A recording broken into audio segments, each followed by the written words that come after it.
Good morning. It is Monday, March the 27th, 2023. I'm Pearson Bowen. This is a CBC Morning Report.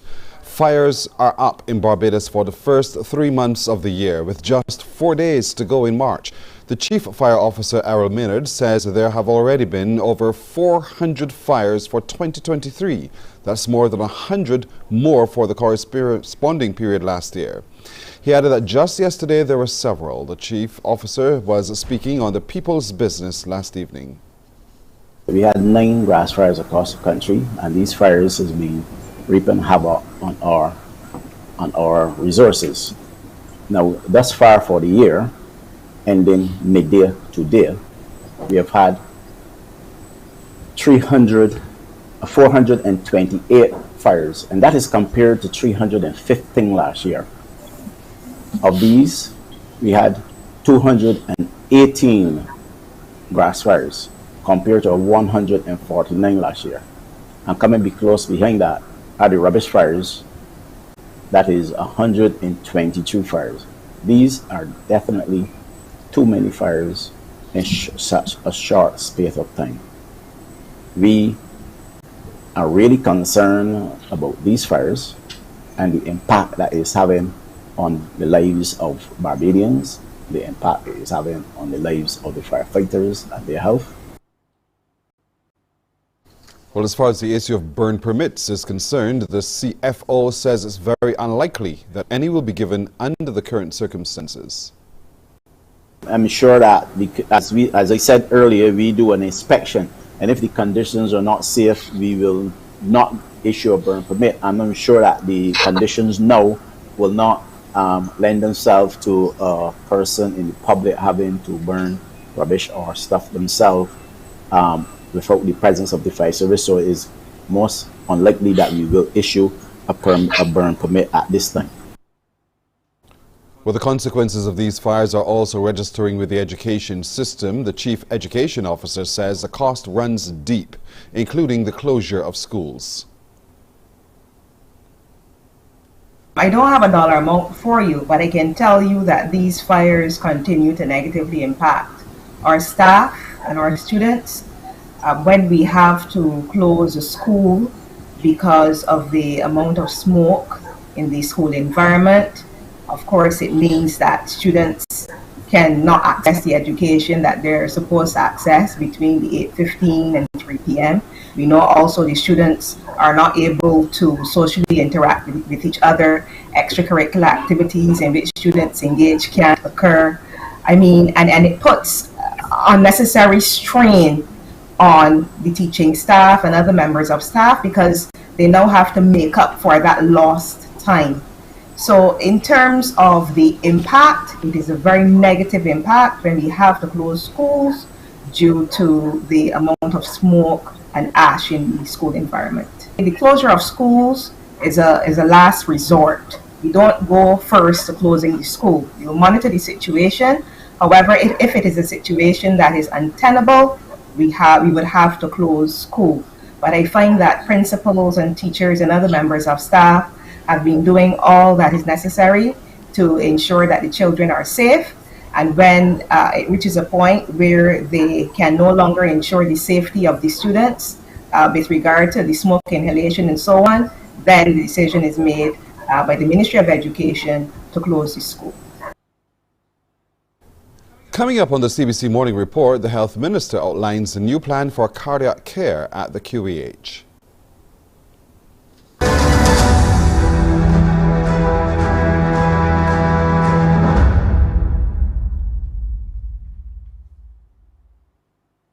Because you love English Premier League, MCTV has got it back. Now you can watch all the games of the English Premier League plus UEFA and NFL on MCTV. Current customers can upgrade to Max Pack Extra at just $23. Call MCTV today at 228-6288 to upgrade or come in and sign up for our new service. Football fans, let MCTV get you back in the game.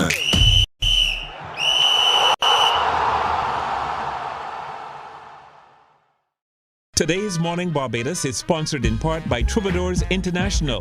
Get ready for the Legacy Show on Saturday. Community Files. Learn.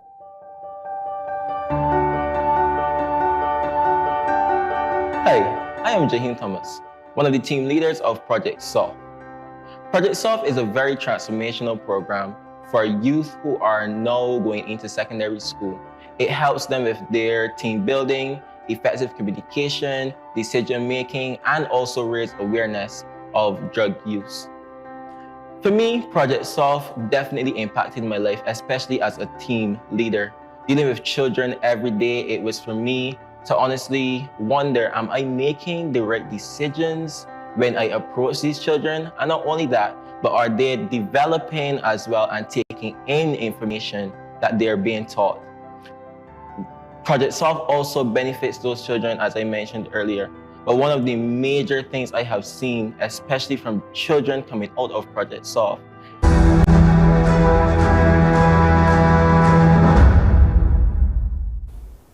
Health Minister, Senator the Most Honourable Dr. Jerome Walcott is outlining a new plan of action to improve the response to cardiac care at the Queen Elizabeth Hospital. In an exclusive with CBC News, he gave details about the development of a new chest pain unit in the Accident and Emergency Department. Dr. Walcott says patients with emergency heart problems will be urgently treated and stabilized at the unit before receiving further medical attention at the hospital. The cardiovascular project, which is an exciting one to reduce people dying from heart attacks in Barbados, where we're starting pre-hospital care. We've signed an MOU with three of the private health providers, where we have certain protocols as it relates to left chest pain and using ECGs, etc. Paramedics will be trained to be able to start this, to do ECGs in the ambulances, and to start the therapy to reduce the chances and the damage of a person who has an acute heart attack. That also needs additional staff. The Health Minister has also revealed that plans to get more operating theatres at the QEH back into service. There are 12 theatres potentially in the hospital that can be used. 7 are being used now, more or less daily. First of all, we're trying to get up to 9 working, functional. We're speaking about the refurbishment of the Lioness Eye Care Center. The issue there is a roof and leaking. That brings in, once that is an addition, 3 theatres, so we could have a total of 12 operating theatres. Obviously, I need additional junior doctors and especially anesthetists to work, and additional nurses. And the whole aim is to get, in the meantime, before we get to 12, to get the ones we have ready and working 10 hours a day. That is what I was accustomed to. We started surgery some things at 8 o'clock and we finish at 6 or day after. And sometimes if you were on call, you had emergencies, you continued doing surgery till the next day, and then you continued working. But those are the areas that I'm concerned about. NATO has criticized Vladimir Putin for what it called his dangerous and irresponsible nuclear rhetoric after the Russian president announced his country would station tactical nuclear arms in Belarus. Putin said on Saturday that the development and deployment was similar to moves from the United States, which stores such weapons in bases across Belgium, Germany, Italy, the Netherlands and Turkey, an analogy Western allies called misleading. It increases the risk of the use of nuclear weapons by adding more actors who might potentially have the ability to drop nuclear bombs. We create a potential for chaos and miscommunication. And that's a risky scenario at the best of times. In a time of conflict, it's extremely destabilizing and very dangerous. These weapons are, if used, would have results similar or greater than what we saw in Hiroshima and Nagasaki in 1945. They are hugely, they can cause huge catastrophic harm. And there is no recovery from any healthcare system that could deal with that type of catastrophe. It doesn't matter the size of the weapon, the long-term consequences are also something that we just don't have the capacity to cope with. It's highly problematic. The Non-Proliferation Treaty does not explicitly say you cannot store weapons in another country, but the pilots in those countries are trained to use those weapons, and that would require a transfer of control. And that is prohibited under the Non-Proliferation Treaty. Well, coming up when you join me at 6:30 for Morning Barbados today, it's open week, this time in the Faculty of Social Sciences. We'll connect with them to find out what degree programs are being offered in that faculty, and we get to know a whole lot more about what you perhaps did not know. Across the faiths, a celebration of the overlapping of holy days and religious festivals in April. That is the topic of a big panel discussion that's going to be happening tomorrow as part of the anniversary celebrations of the Barbados Community College. We'll tell you more about what they're tackling tomorrow and how you can engage with it as well. And Conversations with the Deaf also happens tomorrow. Shay Greenwich will come by ahead of that to tease us about what we can encounter when we have those conversations with the deaf. We'll talk about that and a whole lot more straight ahead at 6:30. Morning Report continues in just a moment.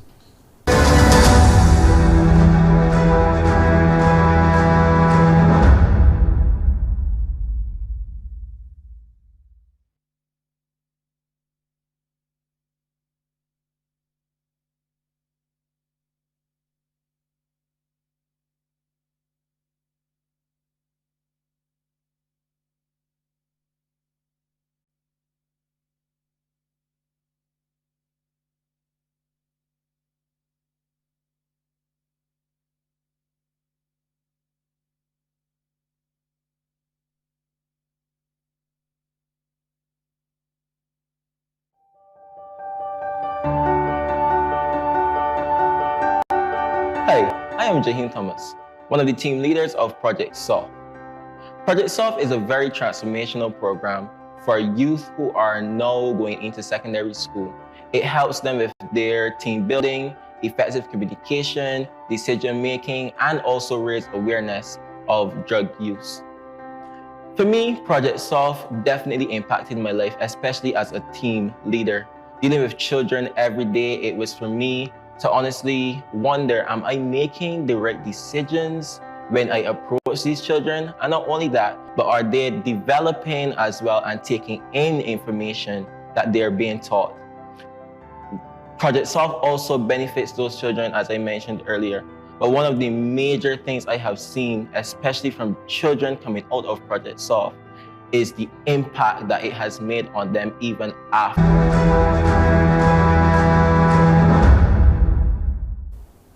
St. Stephen's Nursery School will reopen today. The school was closed last Wednesday owing to an ongoing environmental issue. The Ministry of Health and Wellness has assured the Ministry of Education that the cause of the problem has been rectified, so classes at the Black Rock facility can now resume. A training program is being undertaken to set a new mark for Barbados in the area of cyber training. It's being conducted through the Ministry of Education and the Student Revolving Loan Fund and is now at the midway mark at the Lord Erskine Sandiford Centre. The participants were thanked for being the pioneers in that area. Along with learning the program, the soft skills of teamwork is also being developed. It is important whether you are in a cybersecurity training course like this, or if you're just out there in the work world, or even in your families, or even as part of communities out there. Teamwork is a critical skill, not just the technical skill you get here, but it is a skill that you will use in many different endeavors. Not only will working as a team allow you to develop conflict management, some of you have had to deal with some conflict yourselves within your teams, etc. You will also be able to build your communication skills, to build your trust, and to allow you to have a better interchange of knowledge and skills. The Education Minister says the program started with 156 individuals enrolled but has shrunk somewhat for various reasons. 15 persons have withdrawn for various reasons. Some were already working and indicated that they could not get the time to fully dedicate to the course. Others, they cited personal reasons, and that was after starting the course, and they have withdrew. Some of them, it was just too intense. They couldn't take the intensity. And that's all right. That's not a judgment. It is once you're self-aware enough to know what you can handle, you make the decisions to choose. And you may come back in later, or you may come back and at some point with the permission of the instructors, but the truth is we have to be sufficiently self-aware to understand what our capacities are. The director of CyberNation, Dr. Rick Herberts, says that the participants there are the first cohort of a very ambitious plan by the Barbados government to train 1,500 people. Education, at the end of the day, is at the heart of everything we do when we build economies and we build success. So having this as a platform, a trigger, or call it like a flame almost, to create a growing cyber-securing economy and an ecosystem where we bring everyone together and build an industry that is going to be the envy of the region and the world, I think you are right in the middle of accomplishing this. So we are super proud and happy to be part of this, and we're super happy that you all showed up. Well, it's not only your vehicle that you have to license, you'll also need to register your dog. That's the message from the Animal Control Center, as they've been encouraging dog owners to come forward and sort out the paperwork for their animals. Not only would it help them to update the dog population, which hovers around 45,000 on record, but as Animal Control Officer Alison Cadell explains, it could help track lost pets. She was speaking at the Canine Expo hosted by Carter's General Stores at Warren's. There she also raised concerns about the increasing number of dogs being surrendered daily. On a day-to-day basis, for the surrendering of dogs, that is, you're asking for your dog to be collected, we get a roughly 50 to 75 calls per day. Yes, that much. And for us going out then into the community to collect these dogs, we try to go for like 40 dogs or to 50 dogs, depending on the day's situation, because sometimes we have to address complaints as well. And Marketing Officer at Carter's & Company, Tammy Rose Evelyn, says the event was geared at educating the public. Today is really just about educating the Barbadian public. I know that Barbadians love dogs, we at Carter's love dogs, but we do have a problem where some of the public do not understand or do not know how to better take care of their dogs. We know during COVID, some persons would have had some economic challenges, and that would have led to them, letting their dogs roam on the street, having to give them away, that kind of thing. And we just want to be able to bring all the animal welfare organizations together. Prime Minister Dr. Keith Rowley says his government remains committed to pursuing white-collar crime in Trinidad and Tobago. The commitment was given during the latest media conference. The government remains unshaken. We will continue where there's evidence, where there's a basis for investigation, we will investigate. Where there's evidence for prosecution, we will find that evidence if we find it, and we make it available to the police and let the work go down that road. The cabinet has no function after that. We will continue to use the Mutual Legal Assistance Treaty to get assistance from our friendly countries abroad where there's information and evidence about assets stolen in Trinidad and Tobago by nationals of Trinidad and Tobago and others. We will pursue it along legal lines without let or hindrance. Because this whole question of dealing with white-collar crime, we know we cannot count on the UNC for that.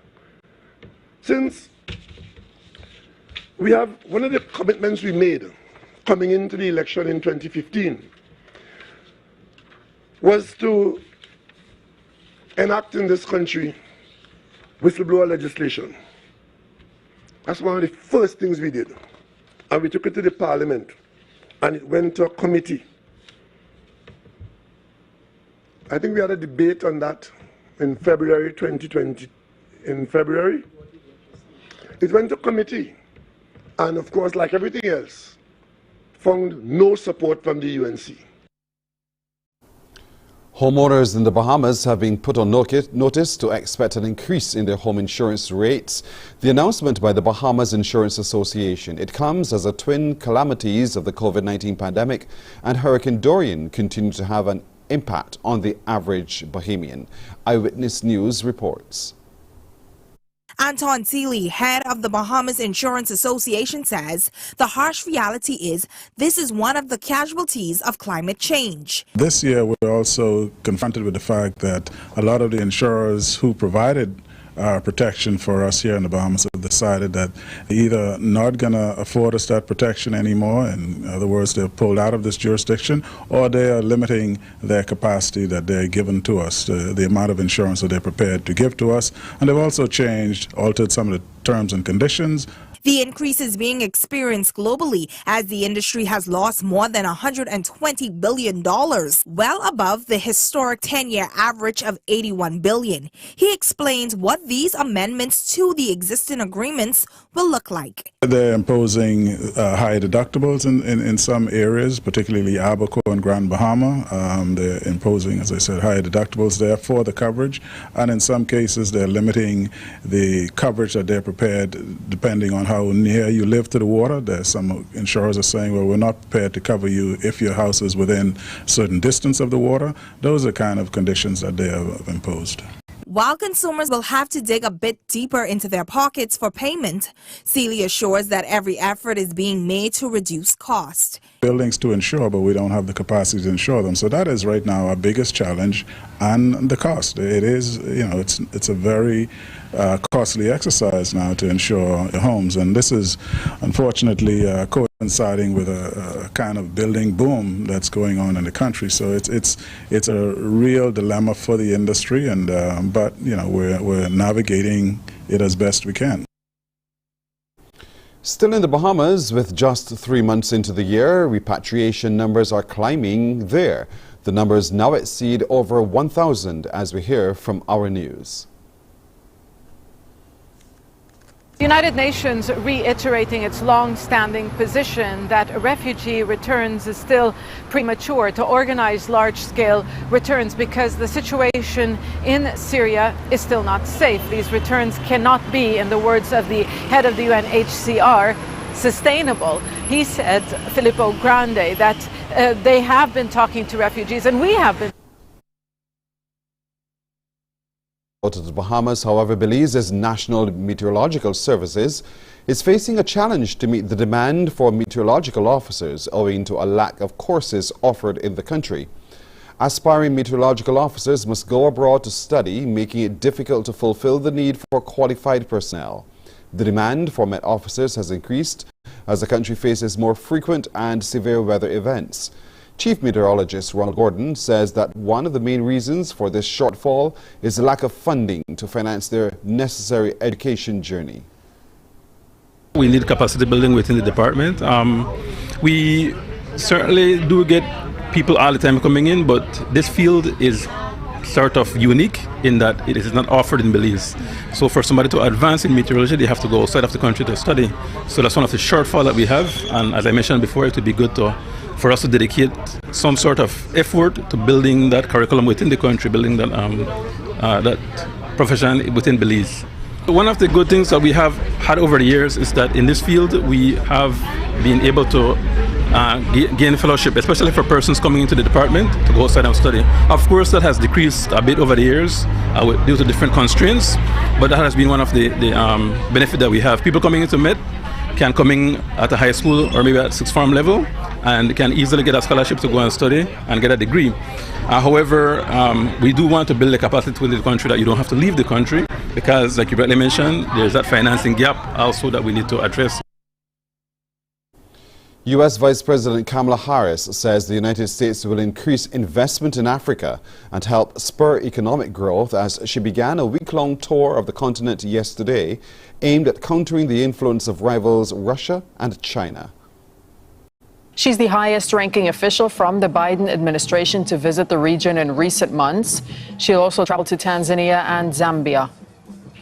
We are looking forward to this trip as a further statement of the long and enduring and very important relationship and friendship between the people of the United States and those who live on the continent of Africa. I'm very excited about the future of Africa. I'm very excited about the impact of the future of Africa on the rest of the world, including the United States of America. Shia Bertansi is joining us now from Washington, D.C. So, as we're saying, quite a few visits to the African continent recently by U.S. administration officials. What's on Harris's agenda, and what's the motivation behind this? Well, the White House says this is to build on what they call the success of the U.S.-Africa summit last December. And then the message was, for too long, Africa has been neglected by the U.S., but now the U.S. is back. And we should be clear, when we talk about neglect, we mean neglect as far as economic development is concerned. But clearly in the last 15 years, the U.S. has massively increased its military footprint through AFRICOM, through Africa, and flooded the continent with weapons. But there is a recognition that when it comes to economic development, the U.S. has fallen way back behind China, and now the U.S. wants to get involved there too. But what's also part of this message is, but we're not asking you to choose between the U.S. and China, no matter all the saber rattling that we're hearing constantly from the White House against China. No, in Africa, we're not asking you to choose. You can do both of us. But at the same time, the message is, and we heard this from John Kirby, National Security Council spokesperson this week, China's not to be trusted. When they partner with you and invest in your country, it's purely for selfish reasons. When we do it, it will be for mutual benefit. Rescue workers are still combing the wreckage after at least 23 people were killed after a tornado and severe storms swept through the U.S. state of Mississippi. A trail of destruction that stretches more than 270 kilometers. A tornado swept through several towns on its hour-long journey in Mississippi, ripping apart everything in its path. Rolling Fork in the rural Mississippi Delta is the hardest hit. Nearly half the deaths have been reported here.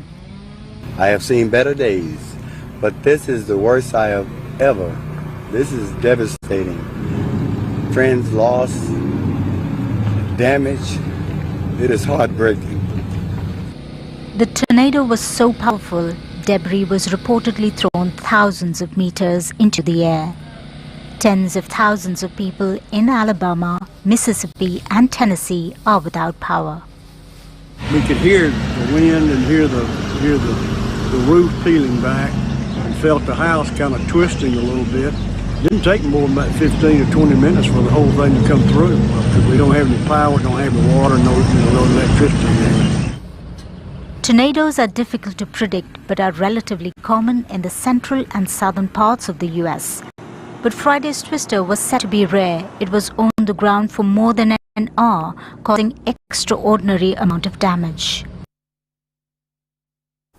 Let's turn to sports now. A goal apiece from Terry Gale and Chadjio James guided Barbados to its only win in the Group A of League B in their CONCACAF Nations League campaign. Gale scored in the 62nd minute and James booted his in the 87th as Barbados defeated Antigua and Barbuda 2-1 last evening. They erased the early goal from Miles Weston in the 31st minute that had seen Antigua lead 1-0 at half-time. Well, Barbados had lost their previous 5 games to sit at the bottom of the standing on 6 points. Let's take a look now at forecast conditions recorded earlier at the Met Office, the Grant Lee Adams International Airport. At the moment at 6 o'clock, 24.4 degrees Celsius, partly cloudy conditions abound, and the winds are coming from the east at 28 kilometers an hour.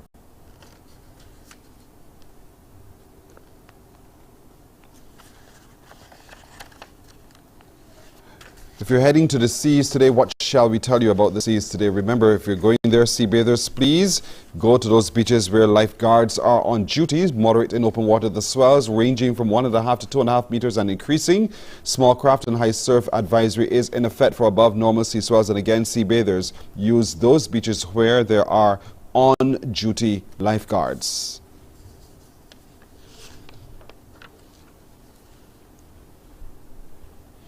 The forecast for Barbados today, a mix of sunshine and clouds with a few brief scattered light showers. That's in the forecast for Barbados today. What's in the forecast for Barbados tonight?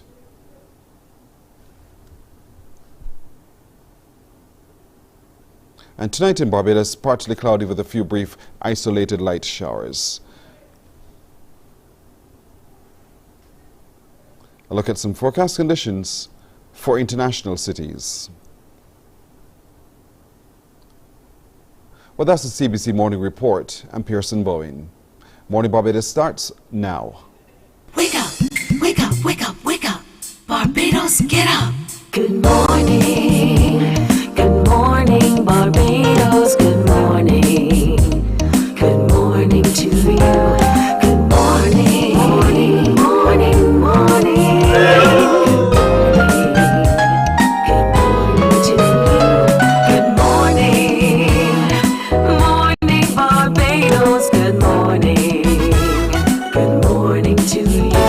Good morning. Morning, Barbados. Good morning. Wake up, wake up, wake up. Morning to you. Morning to you indeed, and welcome to Monday the 27th day of March 2023. I'm Pearson Bowen. Good morning to all of you everywhere. Thank you so much for joining us on our streams on YouTube and Facebook. Now coming up today, you've met him before. He is back to sing some of those wonderful folk songs. We're talking about Gavin Mendonca, and he is back too with Chucky. And so he's just performed at the Bridgetown International Arts Festival. We want to talk to him about that experience and continue to hear some of his great music indeed. The Leadership Institute is having a workshop coming up at the end of the month, and they'll join us this morning to talk to you, those of you young women between the ages of 16 and 24, as to why you should be a part of the Institute and in what ways you can benefit. Conversations with the Deaf happens tomorrow. Shay Greenwich, one of those strong advocates for the deaf and hard of hearing, will come by to talk to us about what will happen then. We have our conversations with the deaf. How will it work? Also coming by in just a little while, Across the Faiths, a celebration of overlapping holy days and religious festivals in April, and there are quite a few. That's an event hosted by the Barbados Community College, part of their 55th anniversary celebrations. And so we'll be talking to them about that, plus some of the other activities that they are happening in this year as the celebrations continue at the Barbados Community College. But let's get started this morning in the Faculty of Social Sciences. As you know, over the past few weeks, we've been sharing with you tasters, really, of what's happening at the University of the West Indies at KFL 2. This year, they mark their 60th anniversary. And so what's happening in the Faculty of Social Sciences? Joining us to look at that, and perhaps in this specific, the area for Center of Biosecurity, is the one and only Dr. Kurt Douglas, who is the Director of the Center for Biosecurity. Good morning to you, Dr. Douglas. Hi, good morning, Pearson. Good morning, Barbados. Thank you so much for joining us. Now, this is one of the disciplines that fall on the programs that fall within the Faculty of Social Sciences. Talk to me a little bit about how one qualifies to be a part of it. What does one have to study what you do? Okay, so the Center for Biosecurity Studies is actually domiciled in the Faculty of Social Sciences, which is a bit unusual. Most people will tend to put biosecurity into the STEM, so the Faculty of Science and Technology perhaps, or the Faculty of Medical Sciences.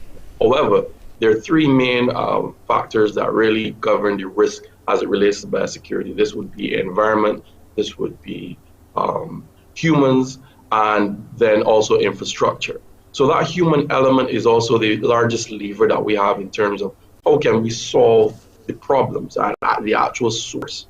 And so humans are a big part of the problem, but simultaneously a big part of the solution. And so being within the Faculty of Social Sciences gives us the opportunity to take a different vantage point on a lot of these critical issues that we seem to, from year to year, from decade to decade, constantly missing the mark. And so part of what we are doing at the Center for Biosecurity Studies is to try to now open up those new avenues, those new vistas, for emerging opportunities and emerging job opportunities in particular. And so if you want to get in touch with the Center for Studies, we have our number. Our number is 417-7467 or 417-7468. So if you have your bachelor's degree, and this is either in social sciences or the traditional sciences, you can apply for our upcoming graduate program. We're hoping to have our graduate program. This is a Masters of Science in Biosecurity and Biorisk Management. This will hopefully be launched be ready for September this year.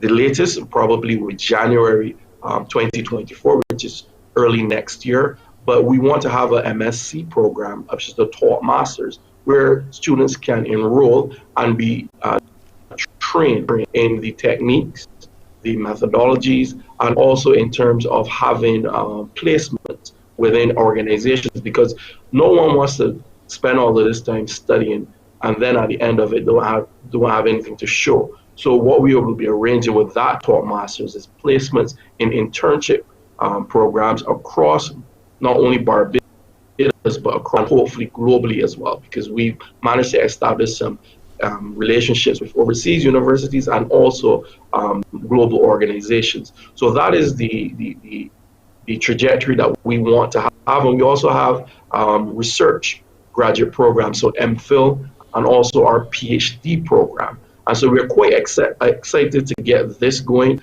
And if you're wondering what biosecurity really entails and where can I find my entry point, if you're into the green economy, circular economy, bioeconomy, also in terms of sustainability, because with renewable energy and the whole aim to reduce the impacts of climate change, we have to look at that. Then you're looking also at psychology, anthropology, and this is the study of human behavior and human thinking that influences human behavior, because we need behavioral change for a number of issues that we have. Let's look at Barbados: littering, illegal dumping, burning of garbage, at the fire situation that we currently have. And the center is actually launched out into its research program looking at wildfires and the links with climate here in Barbados.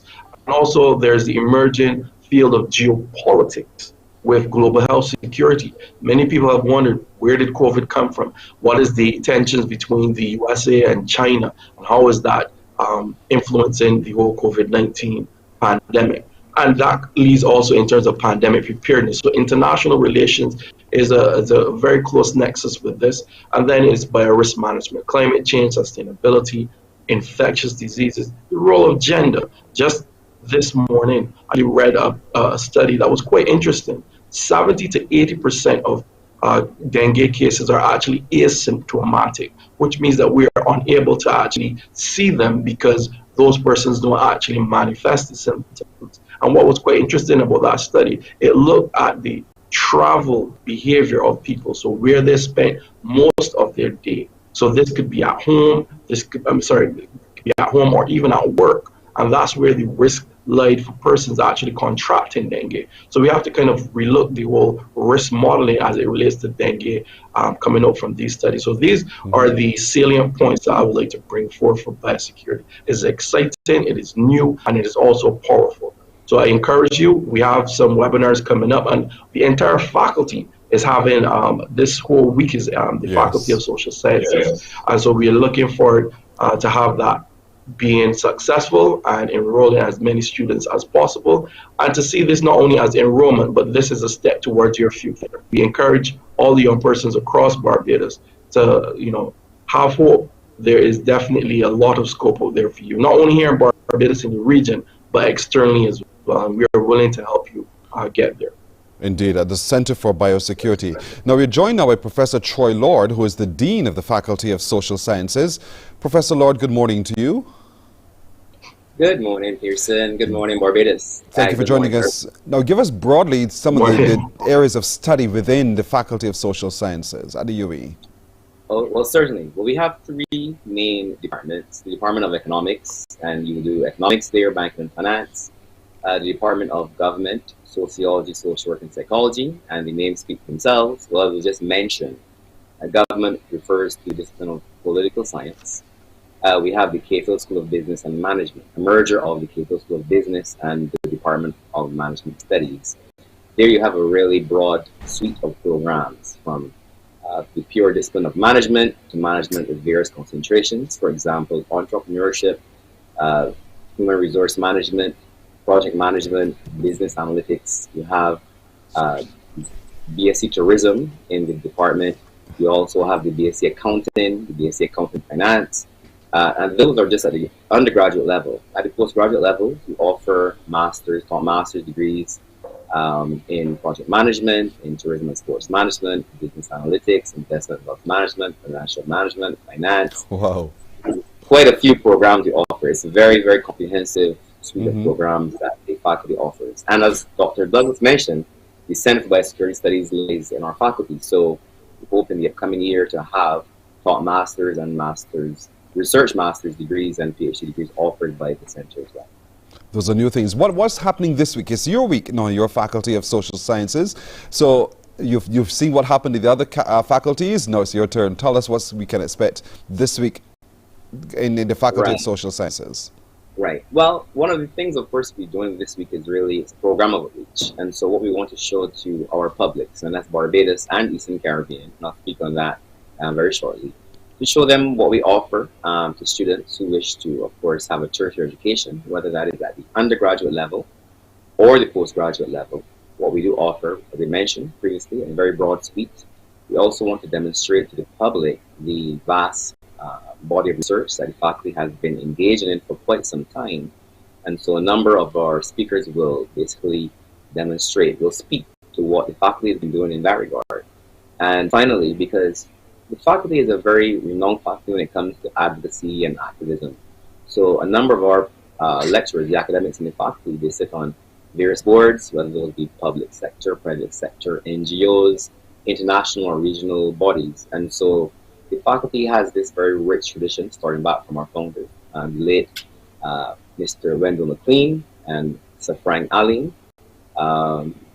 These two gentlemen, as Barbados knows, were very well known for their lobbying and advocacy on behalf of the public in various issues, in particular as it relates to the electricity and the public sector. And so what we're bringing to the public this week is really to show that the faculty is not removed itself from its roots. We still do these types of things. It may be less vocal in the sense of what they have been historically used to, but the faculty still does this.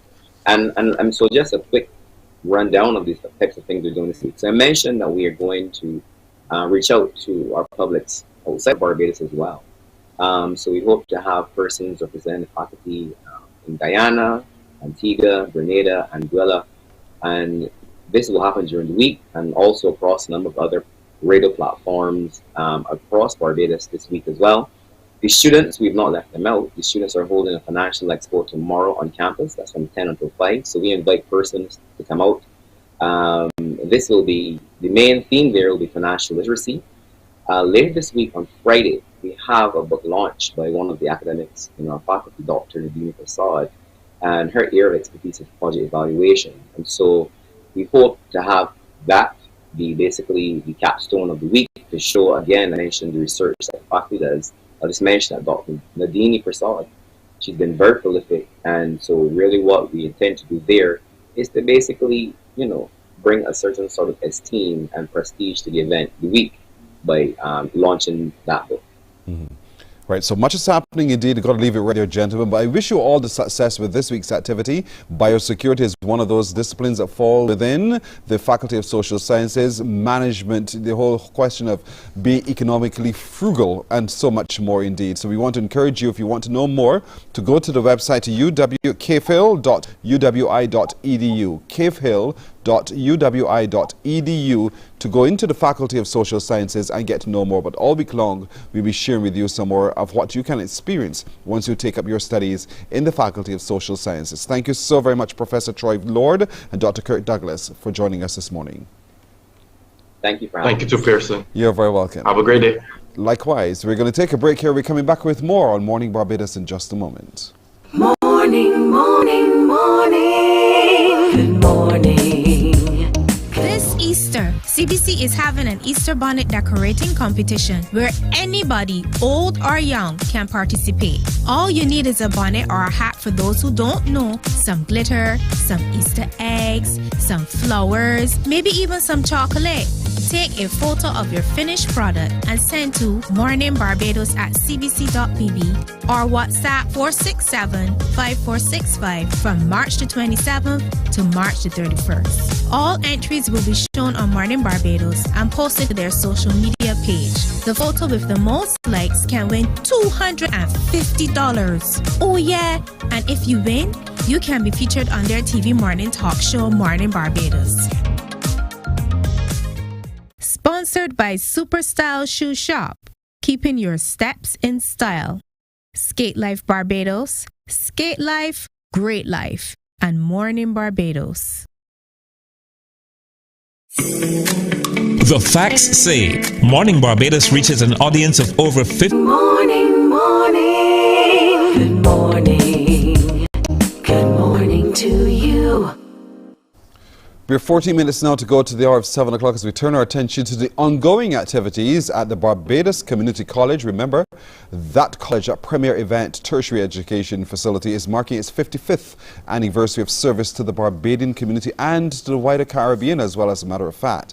Joining us now, just ahead of a big panel discussion they're having tomorrow, is Hazel Burke, who is the head of the Liberal Arts Department at the Barbados Community College. And with her is a face and a voice that we all know and love, Lisa Broom, the Public Relations Specialist and Chair of the 55th Anniversary Celebrations Committee. Good morning to you, ladies. Hi, good morning, Pearson. Thank you for joining us. If you're asking the question what part Lisa Broom is, there she is now. Lisa, good to see you. Here I am. Good to see you. It's good to be here. Thank you. I'll start briefly with you. Give us a rundown until now of the different things that have been happening at the campus, really, to celebrate the 55th anniversary.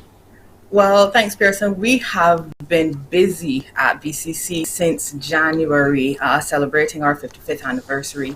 We started with our staff meeting and an appreciation luncheon and fun day for staff. And then we had a big church service to mark the occasion, to thank God for bringing us so far and asking for his guidance going forward. And we had that at the St. Barnabas Anglican Church, which is in our catchment area. Now in February, that was one of the highlights of the year so far because we celebrated the month of giving. And that simply was a mandate from the principal. She said coming out of COVID, all the uncertainty and separation of COVID, and then all of the disasters that followed, she wanted to re-engage a Barbadian community spirit and having us on the campus to look at what we have and be grateful and understand that we have something that we can share with each other. So that was a month of giving. All of the departments and divisions were mandated to come up with an act of service, and many of them reached out to the community around us in form of primary schools. So the Division of Liberal Arts, as we have Mrs. Burke here, they donated books and went into the Belmont Primary to do a reading session. I don't know if we'll get to look at the pictures that we have, but we have some pictures from some of those events. There were book donations. That is that we're looking at now is the registry department. They donated books to Belmont as well. And they also planted a Bajan cherry tree for the students. And this picture that we're looking at now, the sociology students of the Liberal Arts Department actually went in and they did a reading session. They can tell you that those students enjoyed reading to those little ones as much as the little ones enjoyed hearing it. That was really uplifting for us. So March is also very busy with the panel discussion. There's a lecture that's coming up the day after. And then April, we have our flea market. And I could go on and on, but I'll let you Don't go on and on, because we're going to come back to that in just a minute. Because tomorrow, Hazel, this is where you come into play now. You're going to be having a big panel discussion in the Liberal Arts Auditorium. What is the moot of that discussion, and why are you having such a discussion? Okay, good morning, Pearson. We have looked at the various religions within the college, and we realized that they're varied. And we also realized that these religions celebrate something special during the month of April. And so we thought we would zoom in on these religions and hear from persons involved in these religions what exactly it is that they do during the month of April. And this, of course, we felt would be beneficial not only to the students, but also to the wider community. So we're going to have religions such as the Hindus, Christians, Jews, Muslims, Rastafarians, and the Orisha. These will all be talking about the various tenets of their religion and highlighting these major festivals, major holy days that occur during the month of April. All this happening tomorrow, Tuesday, in the Liberal Arts Auditorium. You know, I never noticed it until we started to look at this to realize that there were so many religious festivals that truly overlap each other in the month of April. Didn't stop for a second, because when you're so caught up in your own particular faith, You didn't realize what was happening with another faith and how they're marking that, and how perhaps they all intersect in some interesting way. And I suppose that's what tomorrow's panel discussion will seek to be able to enlighten all of us about. Correct. Because we know the Jews and the process of their Passover during the month of April. Muslims have just started Ramadan, and the Christians, of course, have Easter coming up. So all these religions, and we want to find out more about them. We want to see where there's a link. We also want to alert persons that these religions, although they're happening in one location, and despite what we hear in the news, that there's some working together, some connectivity between these religions in the Caribbean. This, I think, is going to be quite an interesting discussion tomorrow in the Liberal Arts Auditorium, starting at 4 in the afternoon, right? Correct. Now, if we cannot be there, can we still be there? You know what I mean? Yes, there is a link. Thanks to the Mass Comm Department and Ms. Wendy Cox, we have a link that we're going to put on make available to the general public. Of course, we want the Liberal Arts Auditorium to be packed. Yes. But there's a link in case you can't be there, so that you can zoom in and enjoy the proceedings, be a part of the discussion, etc. I like that you said in your flyer as well, it's open to all BCC students, it's open to the general public, it's open to liberal arts students, but it's also open to all ethics students. So if you're a student of ethics, all of you, really and truly, we're all invited to be a part. Yes, we highlighted ethics because in the division of Janet, there's also a course called Ethics and Citizenship, where they focus on religion. So here the students now have an opportunity to interact with persons of these varying religions. They will hear it from the tutor, but it sounds better, and you get more coming from, and you feel a sense of connectivity coming more from the persons who are actually practicing these faiths. It's a panel discussion. Discussion requires the conversation between one side and the other. So it's going to be quite active and interactive, and we have to be there in the Liberal Arts Auditorium tomorrow, Tuesday, beginning at 4 in the afternoon. We love you as much as possible to get there early to make sure you hold and secure your seat, because we want to start promptly at 4 o'clock. And if you need more information, of course, go to the website of the Barbados Community College to get to know more about how you can think. It's a big subject across the faiths, a celebration of the overlapping holy days and religious festivals during April. If you didn't know, you'll find out about it all tomorrow. I wish you all the best with that, Miss Burke, indeed. And I don't know, I know you're not going to sing, but she has a beautiful voice, if you didn't know. A lovely voice indeed. So we want you to come to the auditorium tomorrow. Now, Lisa, that is happening tomorrow, but there's much else that the college is doing to mark the 55th anniversary. Absolutely, Pearson. So we have some highlight events that we wanted to talk about. One of them is the relaunch of the Alumni Association. And one of the things that I've picked up, well, two things really that I've picked up since I've been to community college. One of our registrars has talked about the BCC being a bedrock institution in Barbados. And we know this is true considering the variety of courses that we offer in our associate's degree and our bachelor's degrees. And then our shorter courses, the certificates and diplomas, etc. And if you go into a household, I dare say that if we did like a door-to-door survey and knocked and asked the question, are you or one of the people in your house a graduate of the Barbados Community College, chances are at least one of them will say yes. So we know the contribution that BCC has made to Barbados, and so we're reaching out to the alumni, the former students. And as a former student myself, proudly, I'm looking out to my friends who went there and others and say, come in, give back. We need you to continue to do the good work that we benefited from, certainly, with the relaunch of the Alumni Association. Now, May to August, the arts will take over BCC because that is the summer of the arts. And we have our portfolio, which is the different disciplines within the Division of Fine Arts. That would be dance, music, theater arts, visual and graphic arts. They take over this when they test the students on what they've learned throughout their program, and they do it in different ways. So theater arts will put on their production, their end of year production. Visual arts events. The students will have various exhibitions of their work, and the same thing for graphic arts and dance will have their various productions. So that will be throughout, starting at the end of April. And running all the way down to June or July. And then on August 12th, we have the Summer of the Arts, where they will all converge on the field and morning side, which is the artist community at BCC, to show off what they've done. It is going to be a fantastic time.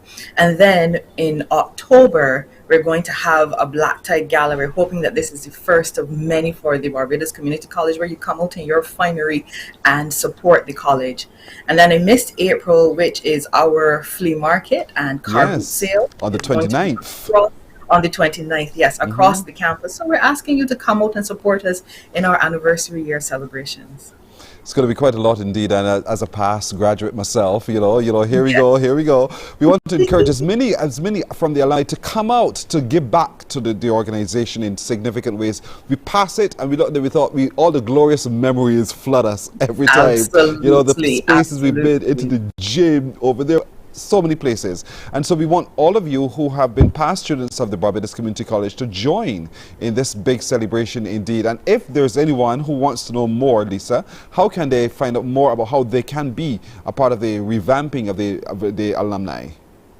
Well, we are in the process of actually preparing for the relaunch of the Alumni Association. We're eventually going to have elections to have, the structure in place, the correct structure in place to run the Alumni Association. So we'll be coming, as long as we have an invitation open on Mornin Barbados, coming back to the public to tell you exactly how you're going to be able to do that in really just a couple of weeks. Yes, so just listen. Also, you can go to our website, www.bcc.edu.bb. You just had it up there. And there on my right, probably your left, the What's Happening panel. So those are all of not all, but most coming up until May. And then we're going to update it, and we're going to put in some more. I mean, there's going to be lots of activity at BCC over the next year. All right. It sounds fantastic indeed. But quickly, just to remind you folks, tomorrow, Miss Burke, remind us again, tomorrow. Tomorrow, Tuesday, the 28th, at the Liberal Arts Auditorium at 4 p.m. Come out and enjoy that panel discussion. Cross the Faiths, an examination of the major feasts and holy days during the month of April. Indeed. See you there. You were saying? As I see you there. Oh, for sure. Indeed. It begins at 4 in the afternoon. A number of faiths will be there tomorrow. Hinduism, Rastafarianism, Judaism, Orisha, Buddhism, Islam, Christianity. All of those faiths will not contend because it's not a competition, but certainly that's going to be the area of panel discussion tomorrow. And you're encouraged to be there if you're a student of the college, if you're just an average member of the society, and if you're an ethics student as well. You've got to be there and let all ideas contend indeed tomorrow. It's going to be quite an interesting discussion. So we want to thank both of you, Lisa Broom, who is the Public Affairs Officer, and she's also the head of the organizing committee for the 55th anniversary, and the head of the Liberal Arts Department in Hazelburg, joining us this morning. Thank you so much. Thank you for having us, Person. You're very welcome too. Very welcome. Morning Barbados takes a break here. We're coming back in just. While you go about your business, we go about our business, and that is gathering the news. Stay up to date at CBC News Barbados on Facebook, Instagram and Twitter. Get news update on radio throughout the day. And join us for the CBC News Night at 7 every night. CBC News team is on the job and bringing you the news. There is a saying, you can find a Bajan anywhere. Are you a Bajan living abroad? Or do you know of one who has migrated to another country? Well, we at Mornin Barbados would love to have you or them on our Big Afar segment. Share your amazing stories, experiences, and how you have adapted to a new culture. Send us an email to morninbarbados@cbc.vb. And together we will travel the world.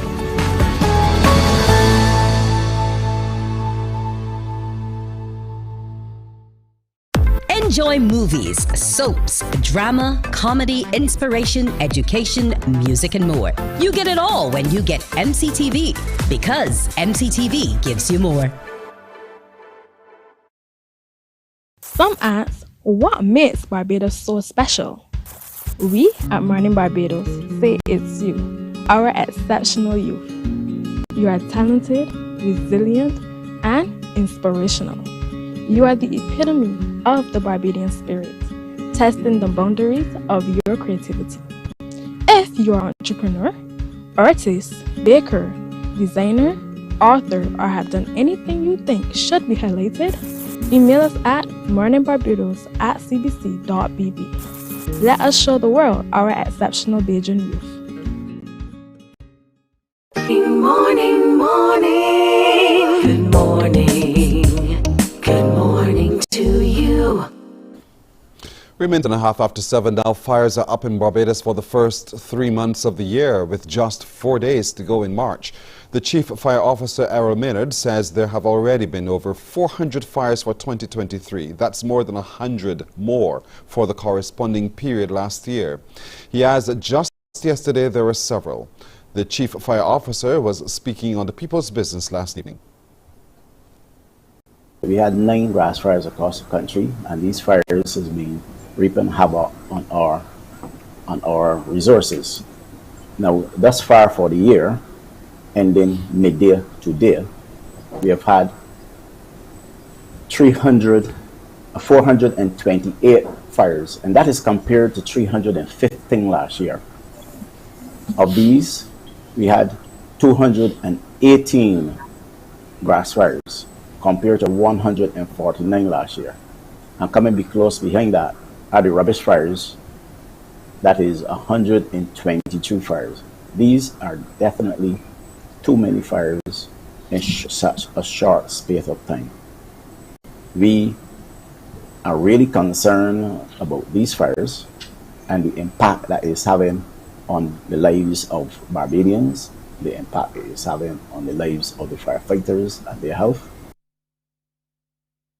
Well, as far as the issue of burn permits is concerned, the CFO says it's very unlikely that they will be given under this current circumstance. I'm sure that, as I said earlier, we do an inspection, and if the conditions are not safe, we will not issue a burn permit. I'm sure that the conditions now will not lend themselves to a person in the public having to burn rubbish or stuff themselves without the presence of the fire service. So it is most unlikely that we will issue a burn permit at this time. Health Minister Senator the Most Honourable Dr. Jerome Walcott is outlining a new plan of action to improve the response to cardiac care at the Queen Elizabeth Hospital. In an exclusive with CBC News, he gave details about the development, about the new chest pain unit in the Accident and Emergency Department. Dr. Walcott says patients with emergency heart problems will be urgently treated and stabilized at the unit before receiving further medical attention at the hospital.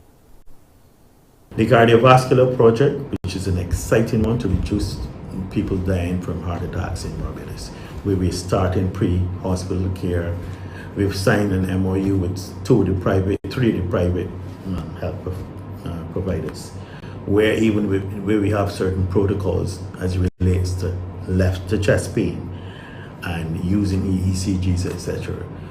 Paramedics will be trained to be able to start this, to do ECGs in the ambulances, and to start the therapy to reduce the chances and the damage of a person who has an acute heart attack. That also needs additional staff. St. Stephen's Nursery School will reopen today. The school was closed last Wednesday owing to an ongoing environmental issue. The Ministry of Health and Wellness has assured the Ministry of Education that the cause of the problem has been rectified, so classes at the Black Rock facility can now resume. A training program is being undertaken to set a new mark for Barbados in the area of cyber training. It's being conducted through the Ministry of Education and the Student Revolving Loan Fund, and is now at the midway mark at the Lord Erskine Sandiford Centre. The participants were thanked for being the pioneers in this area.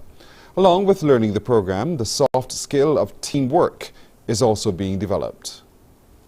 is important whether you are in a cybersecurity training course like this, or if you're just out there in the work world, or even in your families, or even as part of communities out there. Teamwork is a critical skill, not just the technical skill you get here, but it is a skill that you will use in many different endeavors. Not only will working as a team allow you to develop conflict management, some of you have had to deal with some conflict yourselves within your teams, etc.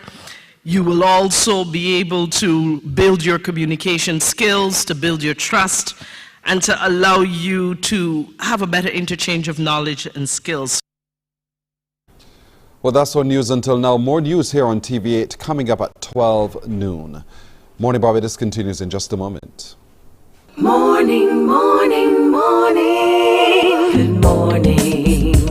Good morning to you. Books open your heart, your mind, and your soul.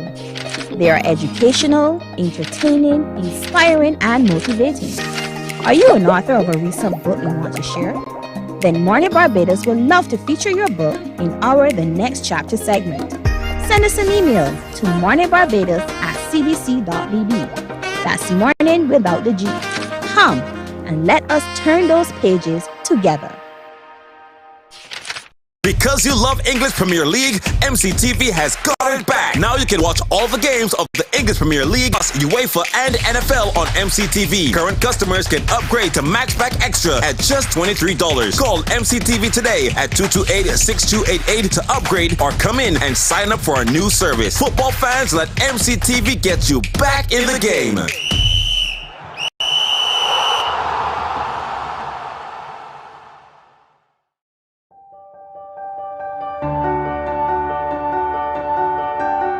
Hi, I am Jahin Thomas, one of the team. Morning, morning. Good morning. Good morning to you. Approaching 8 minutes after 7 o'clock, come right back to this one statement. As you walk, let your heart lead the way. The Deaf Heart Project leads the way in conversations with the deaf. It's a new initiative, and joining us as we talk about it as it heads into tomorrow's activity is the head of the Deaf Heart Project, Shay Greenwich. Shay, good morning to you. Good morning, Pearson. Good morning, Barbados. It's always a pleasure to be here. Thanks for having me. As always, thank you so much for agreeing to be with us indeed. Now, tomorrow is going to be quite a conversation with the deaf, and some people are asking in their own heads, how do you do that? How can they hear you? How can they understand you? But we've been on this journey for so long. By now, we should know that there are languages that we can employ to help communicate with the deaf. Absolutely, Pearson. And tomorrow's session is going to also be facilitated by having, of course, our interpreters on board assisting us. And conversations with the deaf, it came about as a very important part of our work. You know, March is celebrated as the month of the disabled. And I've realized from my experience, Pearson, that very largely the stories of the deaf are very much untold, simply because of this communication barrier. So tomorrow we're opening the doors to the public. We're going to be at Regis Barbados, and we're talking about their work experiences, life experiences, business experiences, and new opportunities on the horizon for them that they are taking charge of. And we're having the event at Regis tomorrow. We've partnered with Regis because they're a business community, a co-working space. So there are going to be a lot of different businesses who are going to be visiting to hear more from the deaf themselves. And we're opening this event to the public as well, because the more awareness and sensitization, the better for our community. Inclusiveness is what we've always been talking about, but so that people, I answered the people's question earlier, Claude, where is this Regis that you're talking about? Very easy to find, and we'll make it easy for Bajans. Yes. It is opposite Cost You Less. So Okay. Regis is located in Welches, St. Thomas, and just across the highway. You're going to find it across the highway from Cost You Less. All right, so folks, we clear? That's where we're going tomorrow for the conversations with the deaf. But I like the perspective that you're taking, where you're allowing the deaf and hard of hearing to say what it is that's been impacting them, and also for us to hear what's been impacting them. Yes, that's really our approach, Pearson. It's about bringing them forward, bringing more visibility to the community itself. And the best way to do this is to let them share their story and let them speak up and be advocates for themselves. And so we see the Deaf Heart Project really as a platform. This charity is a platform for the community to improve, to gain more access, and we are inspiring that within the community, and they're very excited. I have to say, they're so excited about tomorrow.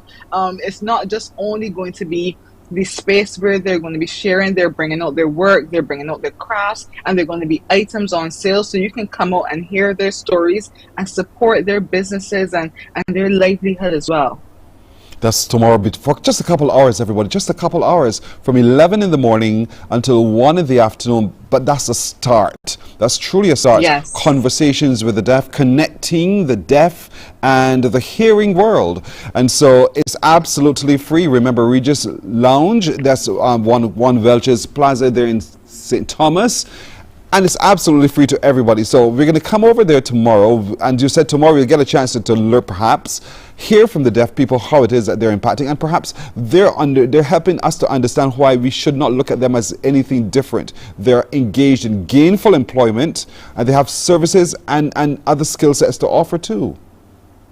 That is absolutely true. And the hardest thing is to know. My father always says the hardest thing is to know. And so, you know, we're bringing this opportunity to Regis and to the public for them to get this experience. I mean, for me, you know very much, Pearson, about my journey. And this is how I've learned and how I've been able to find out more about ways that I can help. And so we are very excited about this. You can come 11 a.m.